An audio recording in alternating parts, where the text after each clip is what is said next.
Энэ хундган дотор яг 53 г сахар байна. Энэ 9 чихрийг уучих гэдэг үл та юу солиороод байгаа юм бэ л гэнэцтэй. Энийг уучгаа хөө гэдэг үл бид нар баярлалаа гэд аваад уучдаг. Тэгэхээр энэ аимшигттай харагдаж байгаа сахар болон олон төрлийн нэмэлт бодис агуулсан энэ ундааг бид нар яагаад уудаг вэ? Энэ талаар Bro Explains өнөөдөр та бүхэнтэйгээ ярилцсан. Та бид нар эрч хүчний ундаа буюу energy drink-ийг уух бүртээ өөрийгөө сэргээж байна гэж боддог. Гэхдээ яг бидний бие дотор ямар аимшигтай зүйл болж байдгийг хүн болгон мэддэггүй. Энерги ундаа уухад таны бие энерги авч байгаа биш, харин тархич нь чи ядраагүй гэсэн хуурамч дохиог авч байдаг. Ингээд хэдхэн цагийн дараа яагаад уур хурж, толгой манарч, бие сулраад байдгийг ойлгодоггүй. Тэгэхээр бид нар энэ лаазтай, шилтэй, газтай ундаанаас яг энерги авдаггүй эсвэл өөрийнхөө ирээдүйн энергиээс зээлдэг үү? Энэ бол асуулт. Хамгийн сонирхолтой нь энерги ундаа яг үнэндээ танд энерги өгдөггүй, харин баг багаар таныг донтуулж байдаг. Тэгэхээр өнөөдөр Bro Explains дээр энерги ундаа таны тархи, зүрх, нойр, сэтгэл санаанд яг юу хийдгийг хэд магтахгүй, хэтэрхий айлахгүйгээр бодит үннийг шинжлэх ухаанчаар тайлбарлацгаая.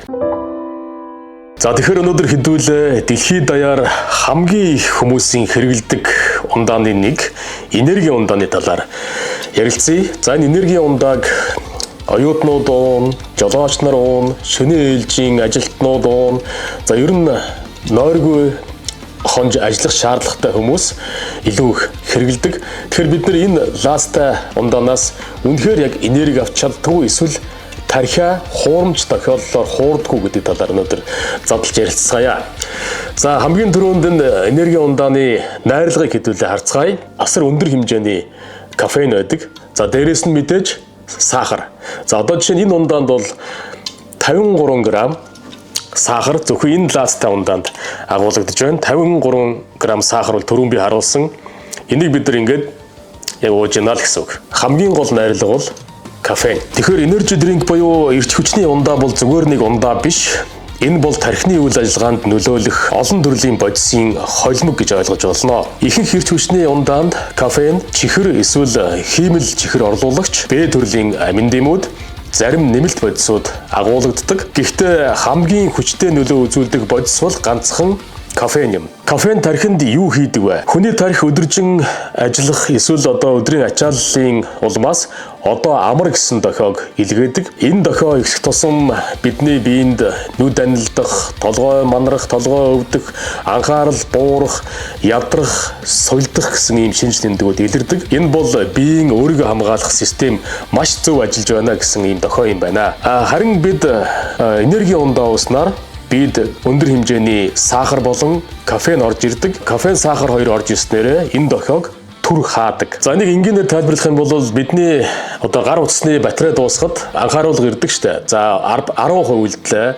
За цэнэглэхгүй удаад байвал за таны утас нь 5% цэнийг үлдлээ шүү. Удахгүй энэ утсаа цэнэглэхгүй бол утасныхаа батарейг цэнэглэхгүй бол таны утас унтрах аюултай байна гэж анхааруулдаг. Тэр яг энэтэй адилхан хүний бие ядраад ирэхээр ийм дохиог бол тархинаас өгдөг. За би ядарч шүү, цаашдаа ажиллаж чадахгүй шүү. Надад бага хэмжээний ч гэсэн нойр хэрэгтэй, амрах хэрэгтэй.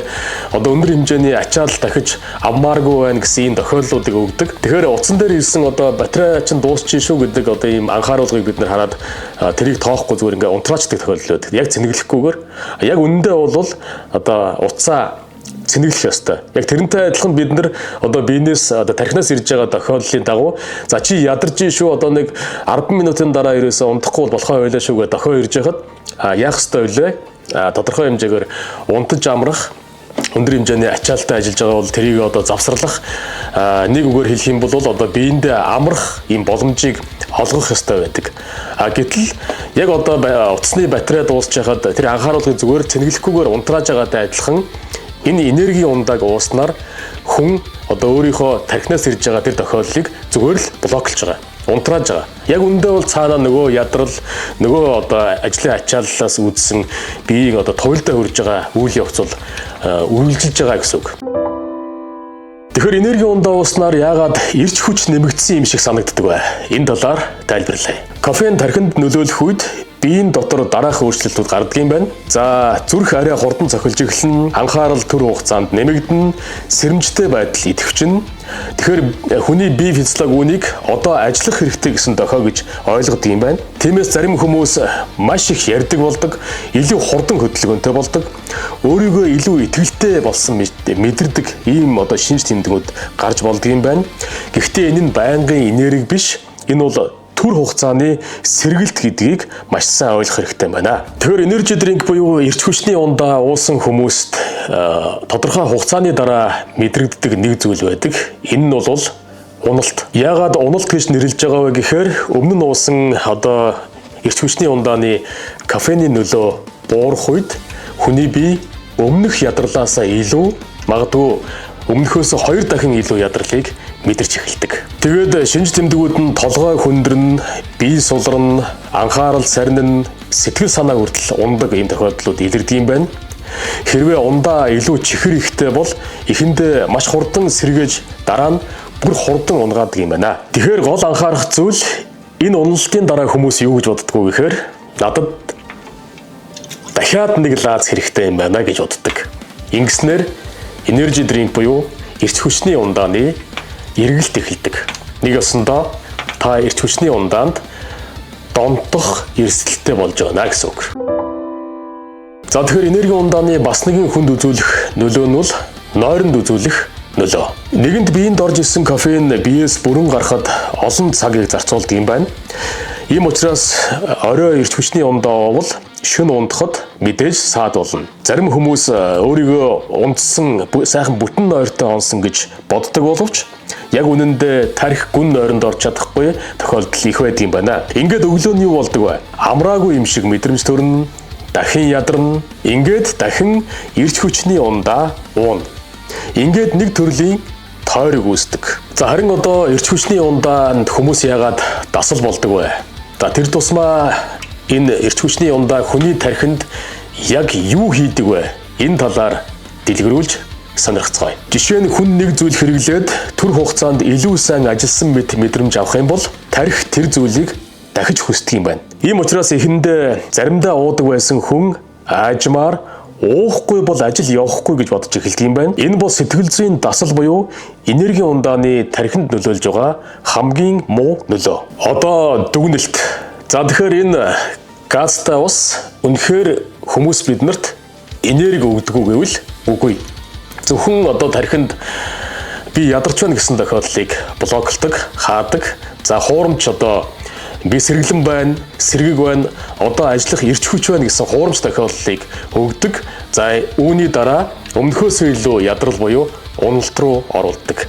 Ингээд хүн юу гэж боддог вэ гэхээр надад дахиад нэг лаз хэрэгтэй юм байна гэж боддог. За ингээд энэ энерги ундаа өөрийнхөө тойрогт хүмүүсийг оруулдаг. Ингээд энерги ундаанд донтдог юм байна.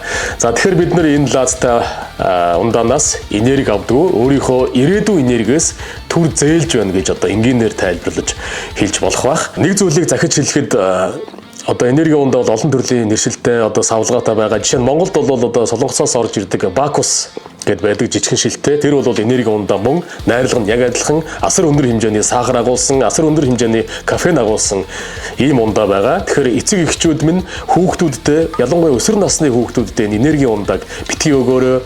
Хүүхдүүд нь энерги ундааг ууж хэрэглэж байна уу гэдэг дээр бас анхаарал хандуулаарай. Хэрвээ одоо хүүхдүүд чинь энэ энерги ундааны амтанд нь донтох юм бол өөрийнхөө тойрогт одоо хүмүүсийг маш амархан донтуулдаг ийм зүйлээ донтуулагч ундаа шүү гэж та бүхэндээ анхааруулж хэлэх гэсэн юм аа.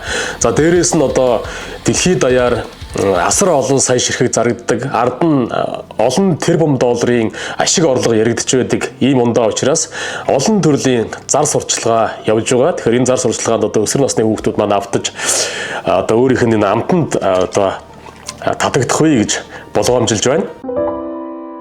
Тэгэхээр жинхэнэ энергийг хаанаас авч болох вэ?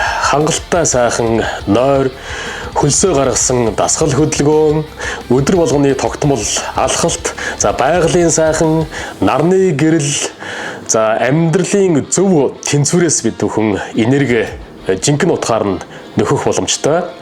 Өнөөдөр Bro Explains та бүхэндээ энерги ундааны талаар тайлбарлалаа.